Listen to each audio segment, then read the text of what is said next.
Magluluto po ako ng dinuguan. Ang gamit ko po ay laman ng baboy at may konting atay.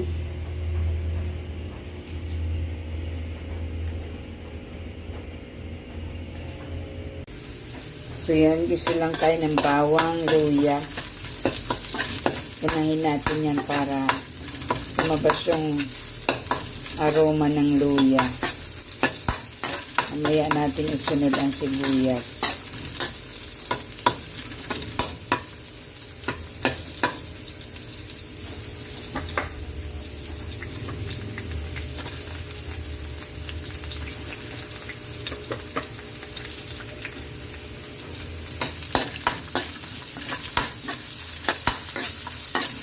Na natin ang laman ng baboy.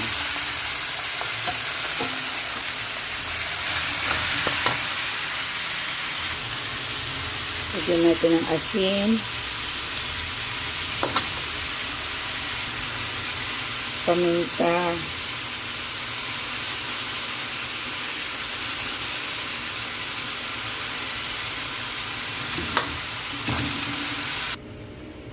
so yan, okay na siya. Lagay na natin yung atay.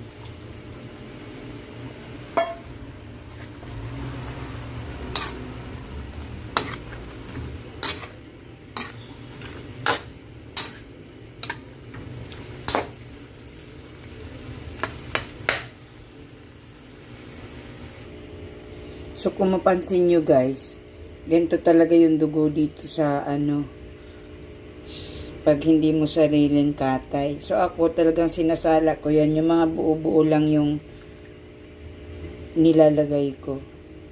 Lahat ng tubig dyan, tinatapon ko. Ito yan. Sinala ko na yan. So yan, puro buo na yan. So lagay na natin yung sili at tanglad.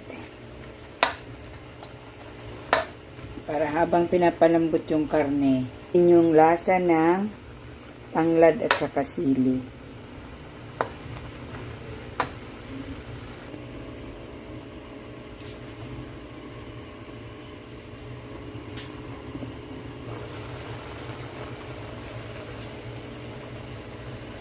So yan, lagay na natin yung dugo.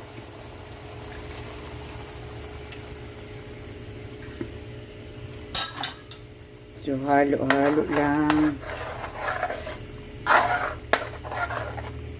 Kailangan continuous yung halo para hindi mamuo yung dugo.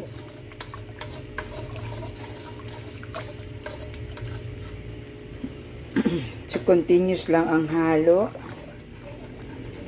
hanggang maluto yung dugo. Yung parang namumuo-muo na siya.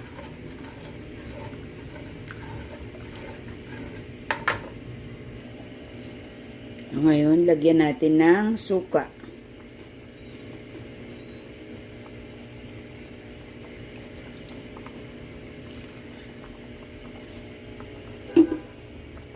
So, hayaan nyo lang kumulo para maluto yung suka bago nyo haluin.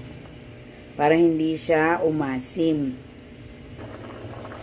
So, yan, kulong-kulo na siya. Lagay na natin pampalasa. Yung asin, tikman muna natin kasi may asin na yan kanina. So yan, di ba yung naamoy nyo yung suka, parang nag-evaporate na siya.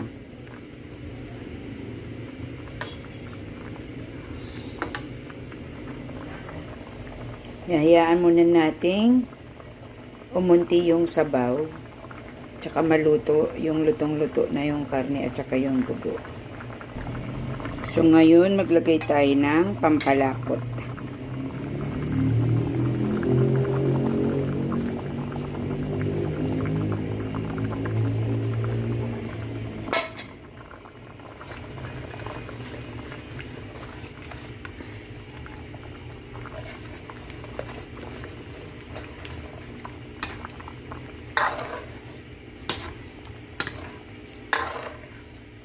So, lahat po ito ay tansya-tansya lang, walang sukat-sukat. Depende na sa panlasa nyo. Konting pakulo pa. Yan na po, luto na po ang ating dinuguan. Mamaya yan, pag lumamig-lamig, magdadry pa yan.